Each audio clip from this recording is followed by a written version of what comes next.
અગાઉ જે વાત કરેલી આર્થિક કારણોની, આજે આપણે બૌદ્ધિક કારણોની ચર્ચા કરીશું. વિચારકો, બૌદ્ધિક કારણો વિચારકો. હવે ફ્રાન્સની ક્રાંતિ એ બૌદ્ધિક જાગૃતિ અને બૌદ્ધિક સમસ્યાઓની એક નિબજ છે. એ આપણે કહી શકીએ કે સતત સત્ય હકીકત છે. ફ્રાન્સ ક્રાંતિને સફળ બનાવવામાં કેટલાક વૈચારિક જે વિદ્વાનો છે એમની જે વિચારધારા છે એ પણ એક મહત્વની ગણી શકાય. સમાજની ભૌતિક સ્થિતિમાં આજે પરિવર્તનની જરૂરિયાત છે. આપણે જોયું મિત્રો કે ફ્રાન્સમાં, રશિયામાં, ચાઇનામાં એક અવેરનેસની જરૂરિયાત હતી અને એ સમયગાળા દરમિયાન લોકોને પોતાના રાજકીય અધિકારો, સામાજિક અધિકારો ની જરૂરિયાત ઊભી થઈ. આ બૌદ્ધિક તત્વ ચિંતકોનું યોગદાન આપણે જોઈ શકીએ તો મહત્વનું છે. આ બૌદ્ધિક જાગૃતિએ એમાં બહુ મહત્વનું સિંચન કર્યું છે. ફ્રેન્ચ લોકોમાં જે અસંતોષની ભાવના જાગૃત થઈ અને આ આખરે આ અસંતોષ એક ક્રાંતિનું એક સ્વરૂપ બહાર પાડ્યું, કહી શકાય, ધારણ કરી કહેવાય. માટે ઇતિહાસકાર કેટલબી કહે છે કે ફ્રેન્ચ રાજ્ય ક્રાંતિને તમામ રીતે લેખકો એ તૈયાર કરી છે. એમાં આપણે જોઈએ તો મોન્ટેસ્ક્યુ, વોલ્ટેર, રૂસો અને ડિડેરનું મુખ્ય પ્રદાન છે.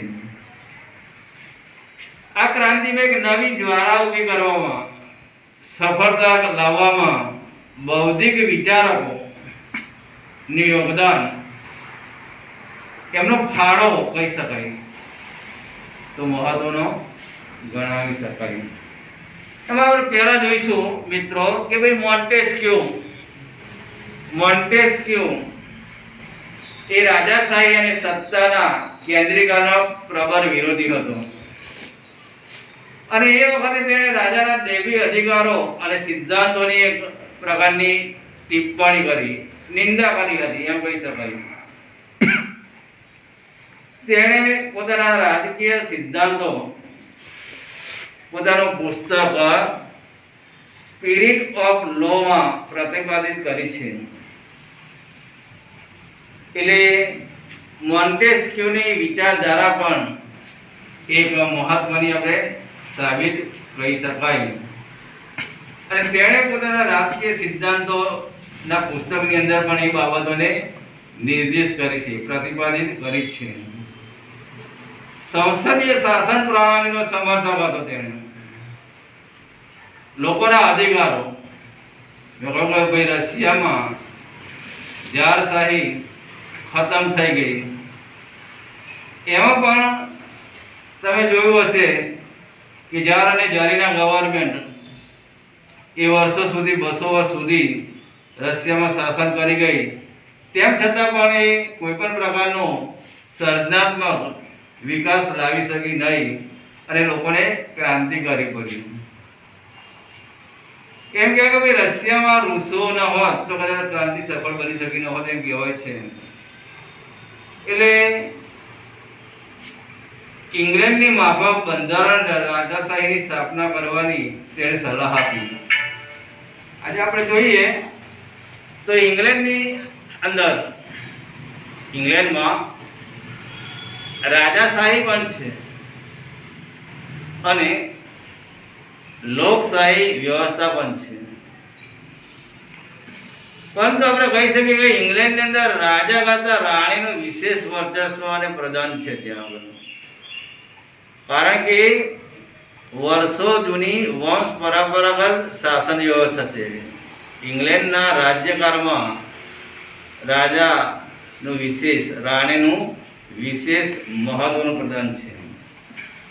એટલે મોન્ટેસ્ક્યુના વચનો અને એના લેખોના ફ્રાન્સની જનતા પર એનો ગહેરો પ્રભાવ પડ્યો છે એમ આપણે કહી શકાય.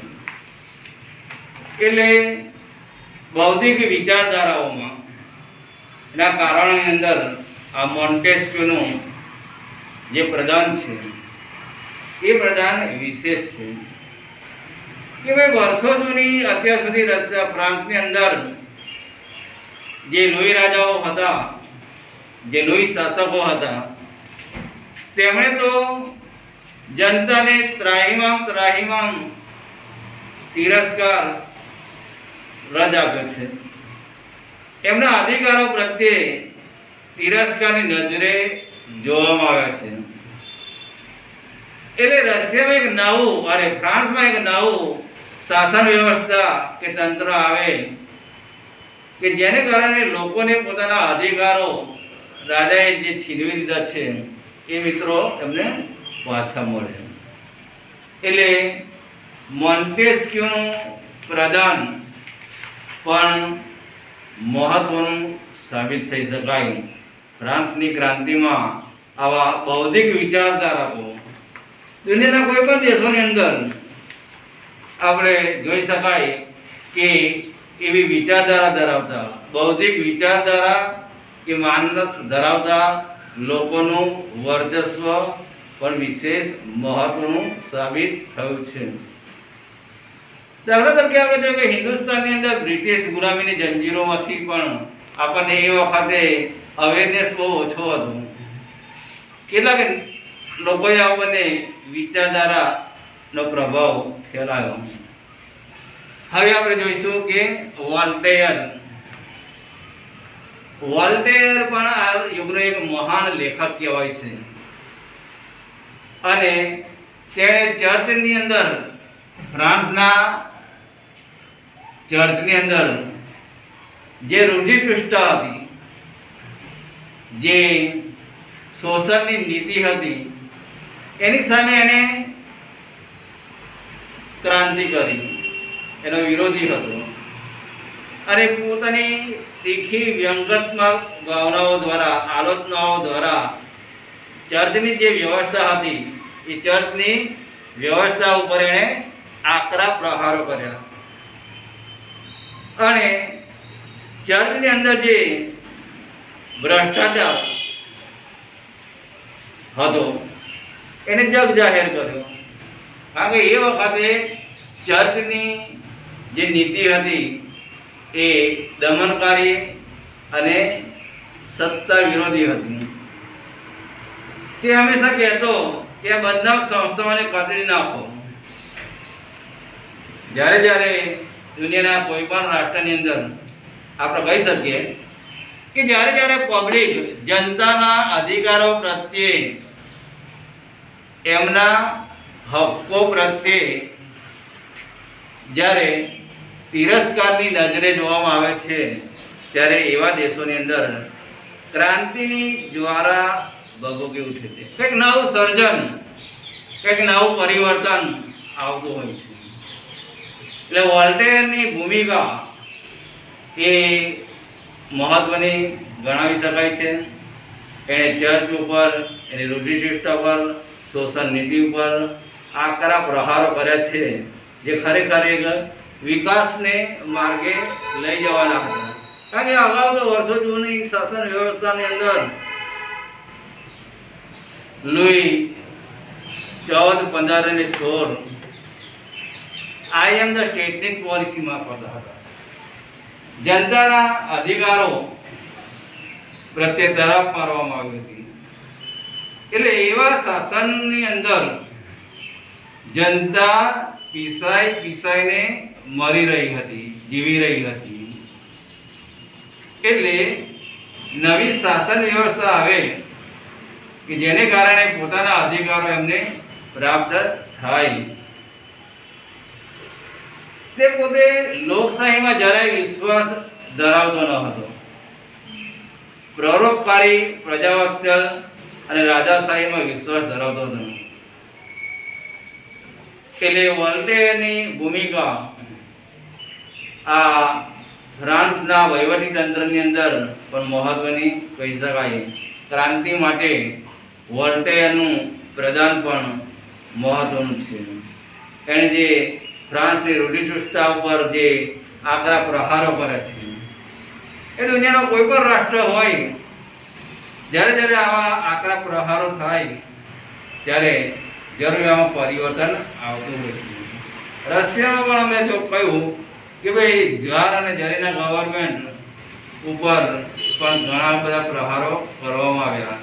જનતાનો વ્યાપક રોષ હતો અને એ રશિયાની જારશાહી 200 વર્ષની એ ગુલામી જેવી જ હતી, એ ખતમ થઈ ગઈ. હવે આપણે રૂસોનું જોઈશું.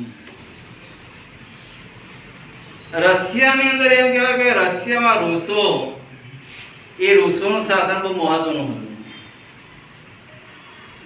એક મહાન દાર્શનિક હતો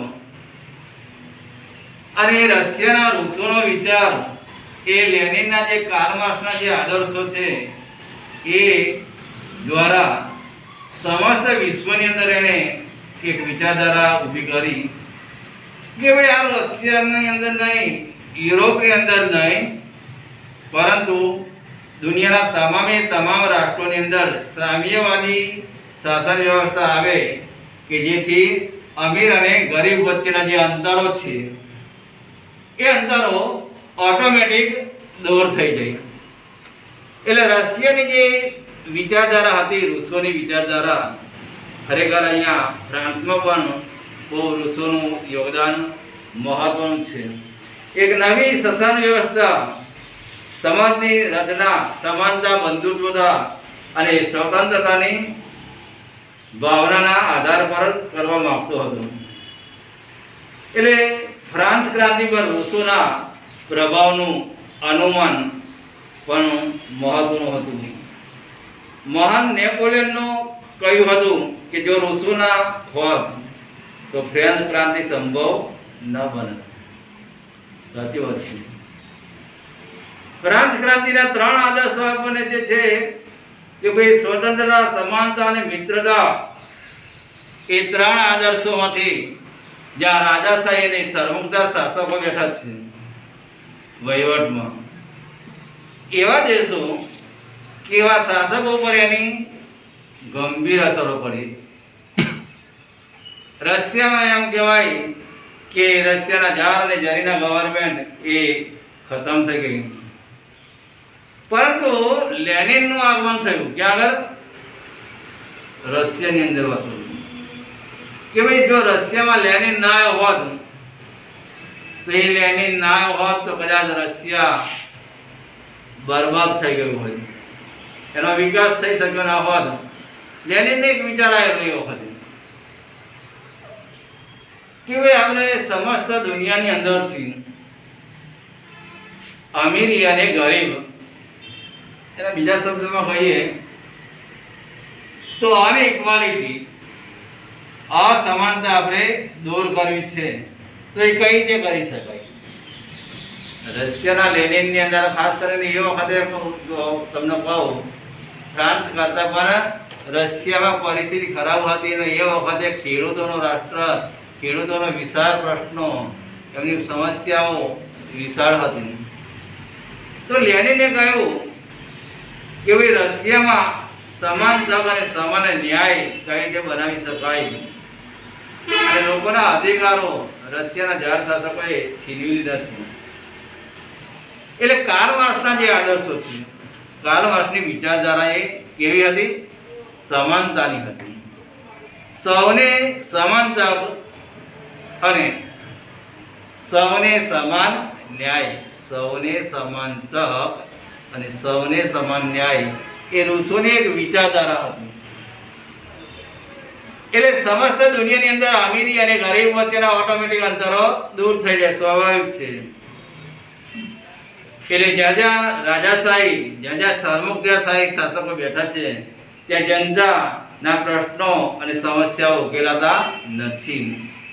એટલે વોલ્ટેર પછી આપણે રૂસોએ પણ ફ્રાન્સની અંદર બહુ મહત્વનું યોગદાન આપ્યું છે. અને તે એમ કહેવાય છે કે ભાઈ નિરંકુશ સત્તાનો કટ્ટર વિરોધી હતી. નિરંકુશ સત્તા એટલે શું? કોઈ આપણને કહે કે જેની કોઈ સીમા ન હોય. રાજા એમ કહે કે તમામે તમામ સત્તાઓ એ મારા હસ્તક છે. એટલે all right reserve with king.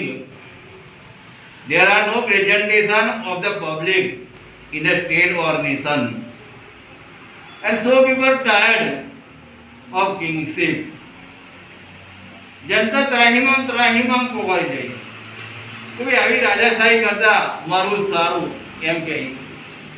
એટલે વહીવટી તંત્રની અંદર સળિયામ નિષ્ફળતા ગઈ. ફ્રાન્સમાં પણ મેં કહ્યું કે ભાઈ લુઈ રાજાશાહી નિરંકુશ સત્તાની પાર ગઈ.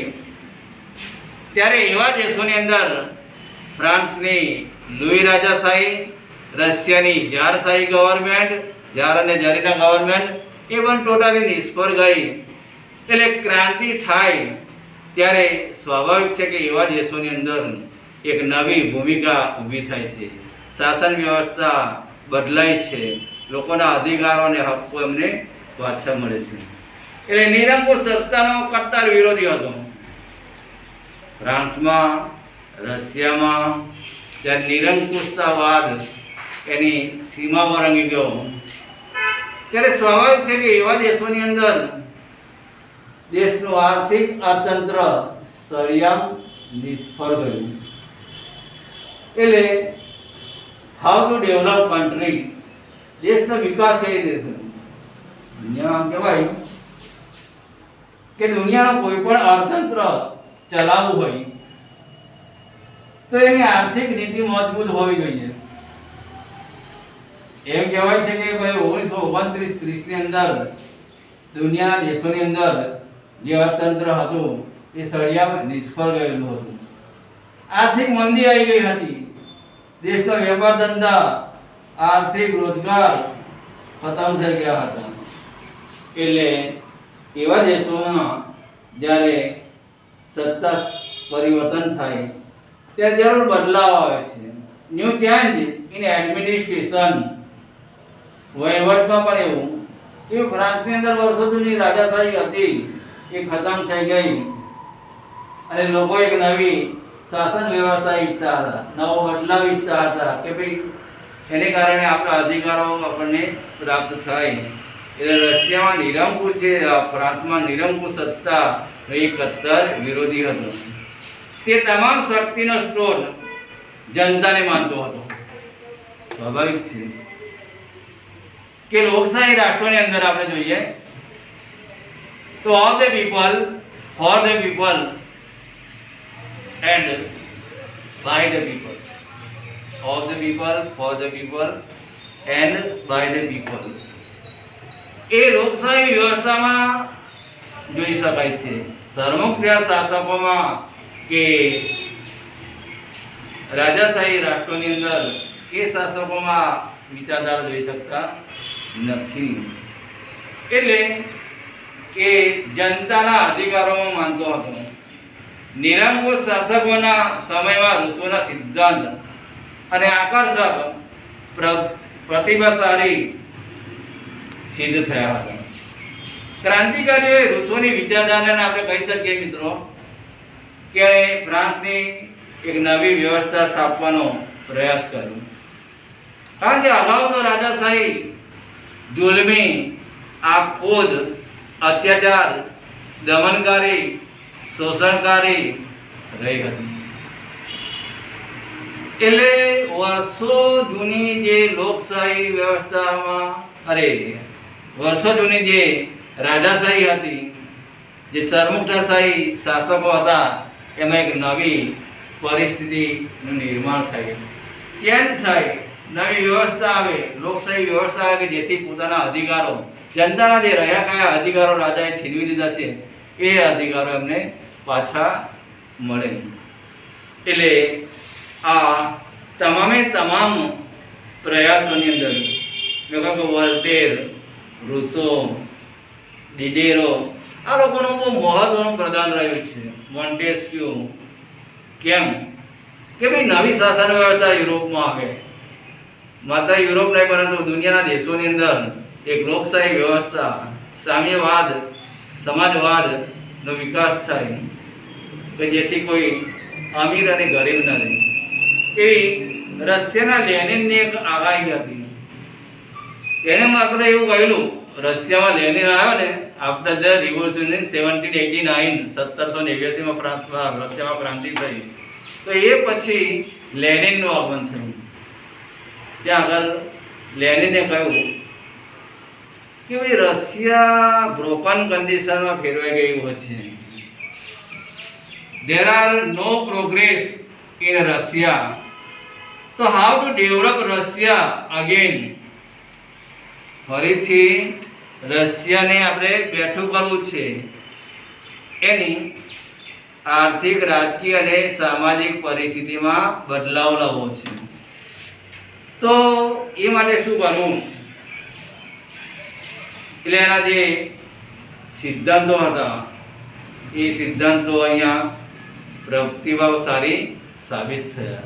રશિયામાં લેનિન પછી એ રશિયા આજે દુનિયાની એક મહાસત્તા આપણે જોઈ શકીએ છીએ. અમેરિકા અને રશિયા એ બે દુનિયાની મહાસત્તાઓ આજે સાબિત થઈ છે. હવે ડિડેરોની વાત કરીએ. દાર્શનિકો સિવાય આપણે કહી શકીએ ભાઈ કે ફ્રાન્સમાં એ સમયે જેનો પ્રભાવ વધારે હતો એમાં ખાસ કરીને વિચારકોની અંદર ડિડેરો એનું સ્થાન મહત્વનું હતું. અને એને એ વખતે પોતાના વિશ્વકોશ દ્વારા એકતંત્રીય શાસન વ્યવસ્થા, કર વ્યવસ્થા, સામંતવાદ, શોષણ, અંધવિશ્વાસ, ન્યાય વ્યવસ્થાની પોકળતા, ગુલામી પ્રથા, આ બધાની સામે જંગ ખેલ્યો. અને આ વિશ્વકોશે એમ કહેવાય છે મિત્રો કે લોકોને જ્ઞાન આપી ક્રાંતિનો માર્ગ સરળ બનાવ્યો. આપણે કહી શકીએ કે અગાઉ તો ફ્રાન્સની જે સમાજ વ્યવસ્થા હતી એ સમાજ વ્યવસ્થામાં ધડમૂળથી બદલાવની જરૂરિયાત હતી.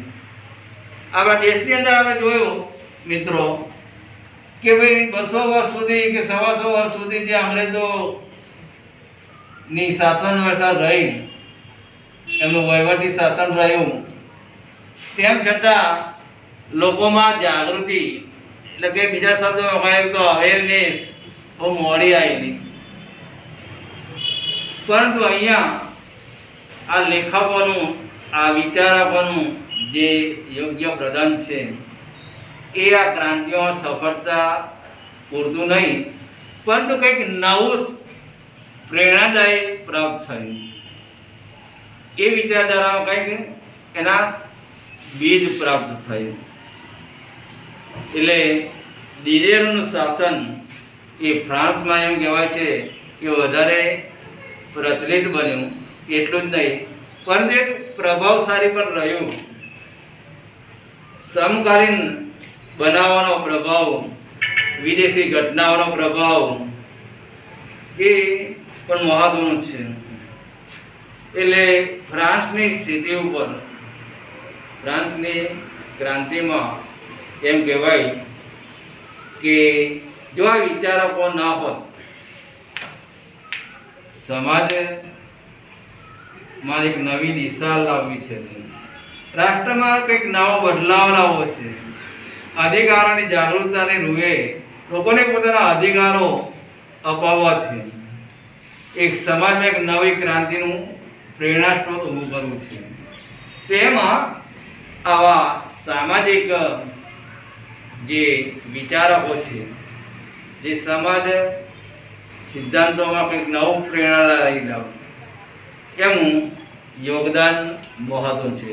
એટલે મોન્ટેસ્ક્યુ, વોલ્ટેર, રૂસો, ડિડેરો આ એક બૌદ્ધિક જાગૃતિના સંચાલકો છે એમ પણ કહી શકાય આપણે.